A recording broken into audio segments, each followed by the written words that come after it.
진리는 한국에서도 여러 영상물에서부터 게임까지 임진왜란을 다루는 매체에선 대부분 개근하였을 정도로 명나라 장수를 대표하는 인물들 중 한 명이었으며 인지도만큼이나 실제로도 문무를 겸비한 유능한 충신이었다. 진리는 1543년 가정 22년 광동에서 태어나 스스로의 능력을 입증하여 관직 생활을 시작하였으며 명나라 남부지방에서 여러 도적들을 토벌해 경험을 쌓고 승진을 해나갔다. 허나 휘하의 병사들이 약탈하거나 민간인을 해하는 일이 있어 파직과 복직을 반복하기도 하였는데, 이 외에도 진린이 무리한 토목공사를 강행하거나 물욕이 심하다는 인식이 있어 파직을 여러 번 당했다는 의견도 있다. 허나 재물욕이 심하다는 의견은 조금 깊게 생각해볼 필요가 있는데, 토목공사 등은 민간의 치안을 위한 유지보수와 부상 혹은 전사자를 위함이라는 의견이 대두되고 있으며, 개인적인 비리나 착복 등은 없었다는 기록이 나옴에 따라 이는 진린을 모함하기 위한 세력 혹은 약탈과 재물을 함부로 반출하는 것을 엄하게 금지했던 진린에 앙심을 품은 병사들이 반란을 일으키며 퍼뜨린 구설이 와전된 게 아닌가 생각된다. 당시 무능한 황제들의 연달은 출현과 나라 안팎으로 부정부패가 많았던 명나라의 당시 상황을 보면 사람 하나 흠집내는 일쯤은 그리 어려운 게 아니었을 테니 말이다. 명나라에서도 이를 의식은 하고 진리의 재주를 높이 사는 듯 하였으나 파직을 자주 한다는 이유에서인지 복직을 미루는 등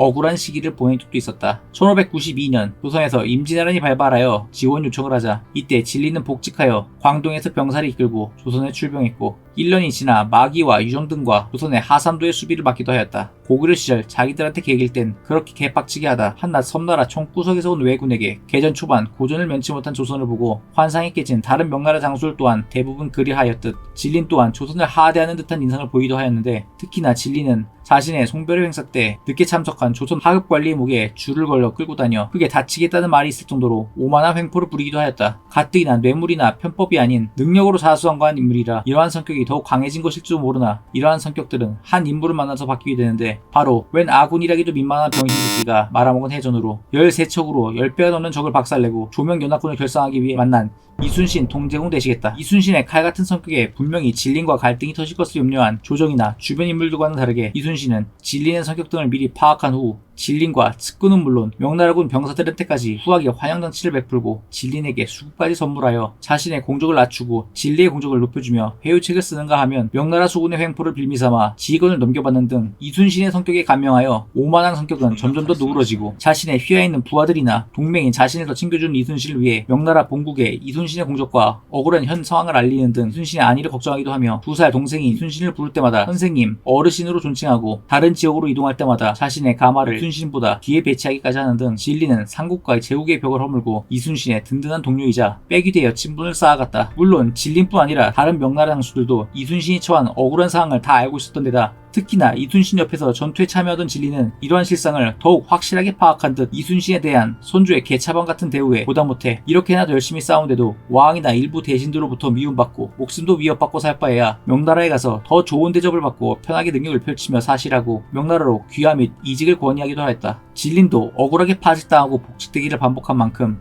자신이 존경하는 이순신의 당시 억울한 상황 등이 자신의 힘들었던 시기가 비춰져서 더욱 안타까움과 동질감을 느낀 게 아닌가 생각된다. 노량해전이 벌어지기 전 송신숙이 사망했다는 소식이 알려진 후 일본군이 조선에서 철수를 시작하자 일본 측에서는 진린에게 뇌물을 줘가며 더 이상 퇴각을 방해하지 말아달라 부탁을 하였으나, 진린도 워낙 강경한 성격인지라 이순신에게 바로 찾아가 의논하고 전쟁에 백성들이 학살당하고 아들까지 잃은 이순신은 이들의 퇴각을 절대로 용인할 리가 없었으며 진린 또한 함께 참전하기로 결정한다. 결국 노량해전이 개전하고 한 척 한 명이라도 더 많은 적을 사살하는 것이 목표였던 이순신은 그동안의 전술과 다르게 전면으로 진격하는 방식으로 더욱 치열하게 싸웠고, 노량해전이 벌어지기 전 이순신에게 판옥선을 선물받은 진리는 최대한 이순신의 기함 옆에서 그를 엄호한다. 노량해전 당시 포위당한 이순신의 기함을 돕기도 하였으나 일본군의 저항이 거세지자 역으로 포위당한 상황이 되었고, 결국 이순신은 진린을 돕다 이때 전사하고 만다. 전투가 끝난 후 자신을 구해준 이순신에게 살해하러 갔으나 이순신이 전사했다는 것을 알자 그 자리에서 목놓아 통곡하였으며, 자신이 흠모하던 사람이 자신과 함께 전장에 나가 자신을 구하다 사망했기에 더욱 상심이 컸을까 이순신의 시신을 수습하고 운구하여 이순신의 고향인 아산의 유가족에게 직접 찾아가 위로의 말을 전달하였다. 조선에서 전쟁이 끝나고 귀국한 뒤에도 반란은 진압하는데 공을 세워 더욱 높은 관직에 올랐는데 도독동지, 지휘첨사, 광동백,